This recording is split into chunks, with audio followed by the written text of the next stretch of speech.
The comic book guy fell in love with a Japanese girl. Impregnate me at once! There was a tenfold difference in their weights. Not long ago, Kumiko asked Marge for advice on how to live happily with a fat man. Marge taught her how to reinforce the sofa. At that time, Maggie's crying caught Kumiko's attention. She gave Maggie a toy. Maggie reached out her hand for a hug, which immediately aroused Kumiko's maternal instinct, so she immediately went home and wanted to have a child. Impregnate me at once! The comic book guy didn't want to. She started to seduce the comic book guy by putting on sexy clothes. But the comic book guy knew he couldn't do it. He wanted to escape from everything, so he slipped through Kumiko's crotch and fled into the bathroom.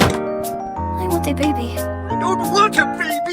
Maggie saw that Kumiko really wanted a child, so the Simpsons decided to change the comic book guy's mind. All the Simpsons found the comic book guy and let the children behave well in front of him, and Maggie handed Maggie over to Kumiko under the pretext of shopping. They accompanied the comic book guy to watch a movie. When everyone was absorbed in the movie, Homer and Marge had an intimate moment in the cemetery. Soon the children started looking for them. They saw the gate of the cemetery shaking violently. The frightened children hid in the comic book guy's arms. Looking at the crying children, he was so panicked that he chose to run away. When he was a child, the comic book guy lived in a wealthy family, but for a long time, his family lacked affection for him. Later, he became a member of the school sports team, but after winning the game, his classmates threw him into the trash can. Fortunately, there were a bunch of comic books in it. These comics inspired his passion, but this incident also made the comic book guy start to dislike children.